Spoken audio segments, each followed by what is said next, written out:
joined by a true Hollywood legend this morning. Dame Joan Collins has been in the entertainment industry for more than 60 years. Oh.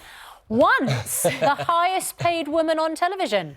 Yes, that was interesting. I was. And then when I went on for the first day, they said, oh, because we're paying you so much, we can't afford to have you in every episode. This was Dynasty? Yes. So you're only going to be in 10 episodes out of the 15. Is that right? I didn't know that. Yeah, and if you see the episodes, Linda wasn't in them because she had decided to leave.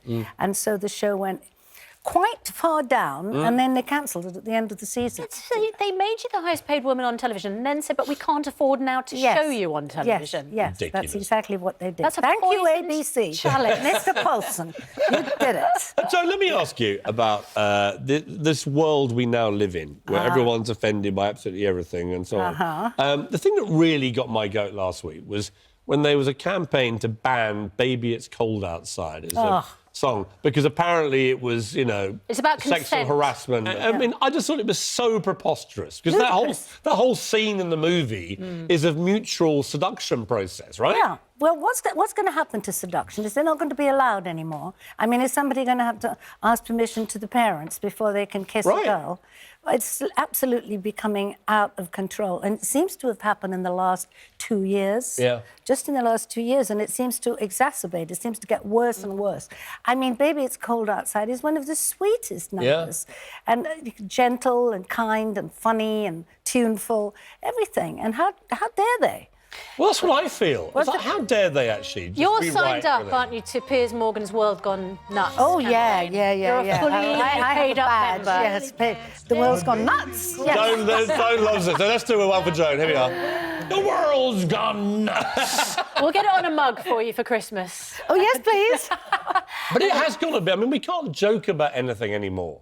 That's the great thing. I grew up going to variety theatres because my father was an agent and he put on shows. And so I saw comedians of all ilks, of all nationalities, making jokes about other nationalities and using, you know, these outrageous sort of metaphors for. And you can't do that. You can't say anything. You can't say somebody has frizzy hair. You can't say they're short. The only thing you can do is you can make jokes about age. Right. But even in the contract that this comedian we just interviewed, he was banned from doing ageism jokes. Oh, really? Well, that's the last... That's the last thing standing, right? I don't think that people... I mean, ageist jokes are not particularly welcome, are they? No, I think they're not welcome at all. No. But it seems to me that that's what people can do. They can still do, you know, silly old git or whatever it is. But to try to say anything about anybody who's, you know, maybe a little bit overweight or not exactly taller, you get banned for life. You are out on tour, unscripted, aren't you? Yes. So is that going to be a lot of slightly unsavoury jokes? No. Well, first of all, I'm on there with Percy.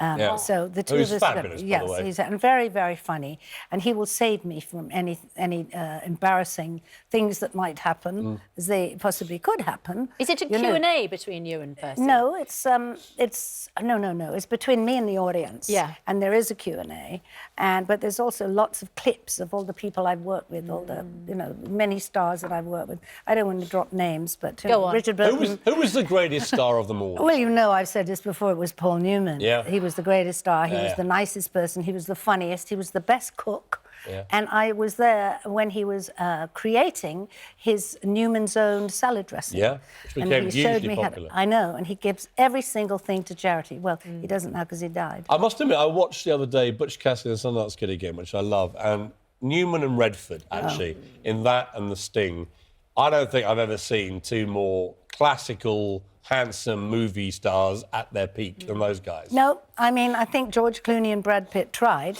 Yeah. And they sort of got there with the Ocean's pictures, but no, those two were phenomenal. They were both so brilliant, such brilliant actors. You know, they were classically trained, but they both had this enormous appeal. And they were both, well, I don't know Redford. I met him once. He was much shorter than I thought. And most male movie stars are They're all tiny. I know. They're all tiny. Yeah. I interviewed him once. I actually really liked him, but I asked him about the Butch Cassidy, and he said, you know the thing I hated? That damn song. Raindrops which we all love. He hated the song. Why? I don't know. I never really found out why I hated it so much, but it was just very funny that he just said, always hated It's that a damn shame, song. don't you think, when people say it's a bit like a Ratner moment? Well, he You said know, it was his that's favourite. the moment that He said it was his everybody loves. favourite movie he ever made because he loved Yeah. working with Paul Newman. Yeah. Very quickly, what do you make of this whole Meghan Markle thing with her dad? You know, I haven't really gotten into it. I've been in America for most of the time. I've been back a couple of weeks.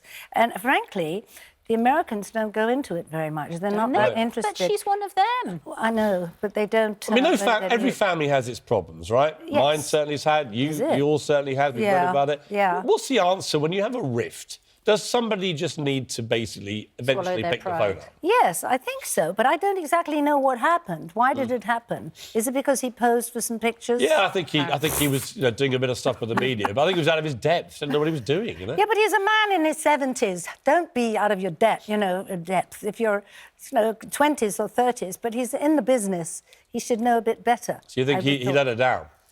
I don't know. You know, it's up to, was that the card? Did you get the card? Yeah, nice swerve, by the way. This is the Christmas card. You mean this one, don't you? Yes, that looks that like one. something What did you that make they of put... that? Well, it looks like something they put in one of those silver frames that they sell in Selfridges. Yes, it does. It's a very arty card, isn't it? Did you receive dear. one? Oh, Coughing damn cough. Jared and I are both going to die. She will be She's greatly got mourned. yours. I will not be. He gave it to me. Thanks for spluttering over all of Jared, us, lovely to Piers. see you. The unscripted tour's here. I'm going to play a cannibal in American Horror Story. We never even got around to you, cannibal. But great to Cannibal? see you, as always. Lovely to see you.